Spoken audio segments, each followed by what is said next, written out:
The Windrush generation initially is the first generation of Caribbean. We used to use the term West Indian.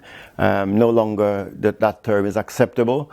But predominantly people from the Caribbean who were invited to come to the UK back in 1947 by the British government to rebuild Britain after the Second World War. So you need engineers, you need nurses, you need skilled people to work.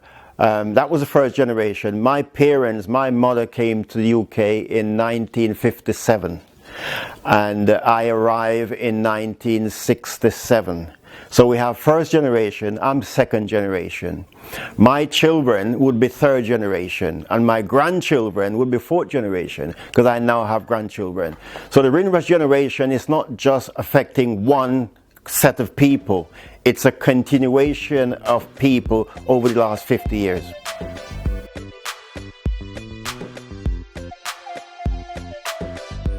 Well, the Windrush originally was mainly Caribbean, but of course Caribbean and other countries as part of the Commonwealth is extended. So for example, people from Africa, and we think of many countries in Africa, and also people from India and Pakistan, because the Commonwealth had spread across the world and Britain was recruiting people from across the world to rebuild this country. Well, the initial scheme, I've got a flexible deadline, April 23, for people to make claims. But we continue to challenge that because due to COVID, we realize that there are many people still not able to make a claim. So there are strong evidence to push those dates further into 2025.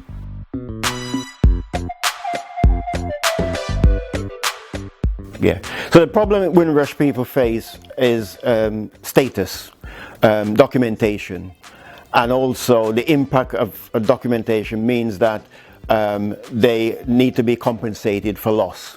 And so the government have introduced a Windrush compensation scheme, and that scheme is to help people to identify what loss they have.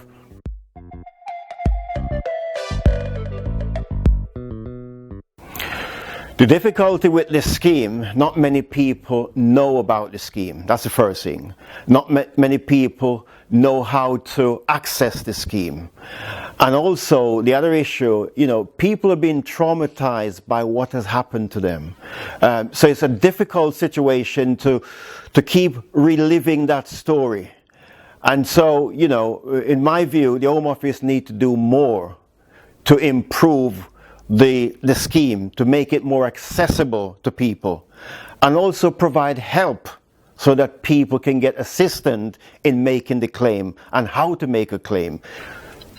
Well, the documentation that's required for your status would be, how did you arrive in the UK? What passport did you have? Now, prior to Windrush, 1962, I use Jamaica as an example. We were independent 1962. So I arrived in the UK with a British passport. And many people from the Commonwealth would probably have a similar status because they were British. So it was strange when, they realized that they're not British because somebody in the Home Office have decided that we need to change the rules or change the law.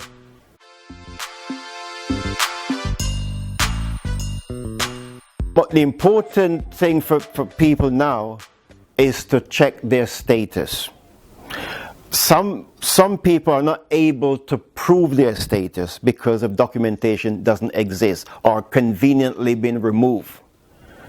However, this is where the assistant is required. Why Windrush people need help in completing documentation to identify, their status.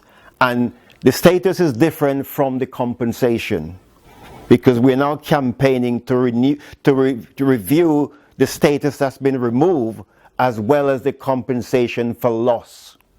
That could be loss of earning, that could be loss of your housing, loss of pension, loss. And also loss for personal loss like your health. The trauma, and many people have put them in hospital. Now they're faced, they're not able to access the NHS, so they have to pay their own way.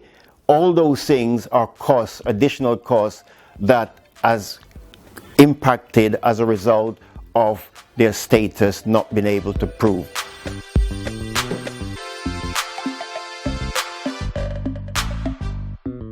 The government have decided to compensate Windrush victims. I don't even like the word victims, but that's the terms that have been used. However, in arriving at the compensation scheme and the payout, there are still issues about how they identify the trauma and the loss of the individual.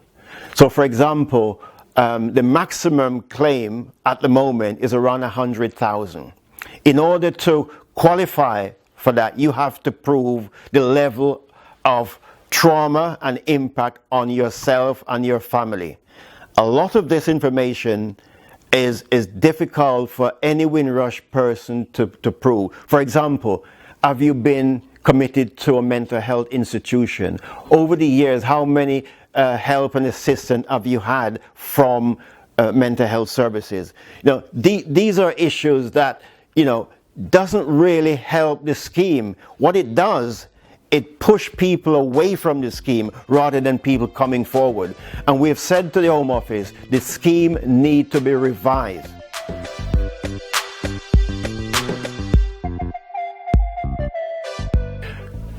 The practical help for Windrush victims would really to try and identify their loss.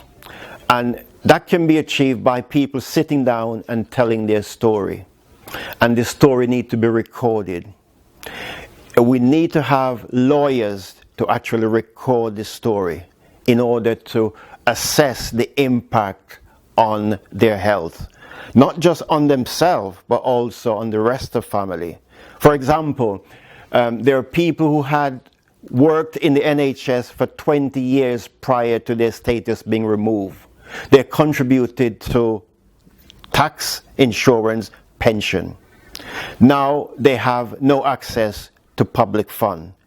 So the compensation for them, it's not just losing their job, it's also impact on their house, their mortgage, other things. So without the help from individual agency, and one of the things we're concerned about, who's giving the advice? Where can you get the advice? The Home Office has not supported enough local agency, black local agency, to give that advice. So people are going to the CAB who know nothing about the scheme. And so for me, I'm part of Preston Windrush and Manchester Windrush. Those two cities have come together to help support people, but they're not getting any funding from the Home Office. It's been done on a voluntary basis. And being done on a voluntary basis means that people haven't got all the time to give to the scheme, so people are falling off the scheme. And we're reading all these stories in the press on a daily basis. The Guardian is telling us of people losing their status, people being deported, and of course the scheme, many people still haven't applied to the scheme. I think they published some figures, 700 people at the moment applied, and 200 or 300 people have received some form of payment. There is still a lot of people whose claim has not been administered as yet, but they have put a claim in. And there are still many people who have not put a claim in.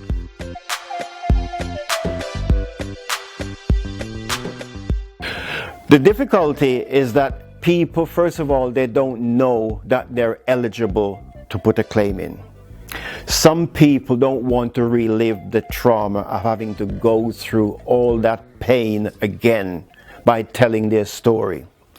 And some people just don't, they've been worn down by the system. They don't have no faith or confidence in the system. And we have some example of people who have been campaigning on Windrush who have died without getting their compensation. Of course, the Home Office have said their family can continue the claim, and they can be compensated. But you got to understand, reliving the trauma of losing your status, losing your dignity, even being deported, and even being accused of being illegal in a country when he was invited to come and work to build the UK.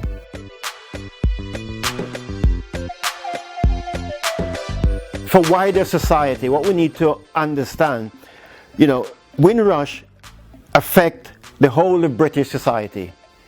It affects people who are in mixed relationship.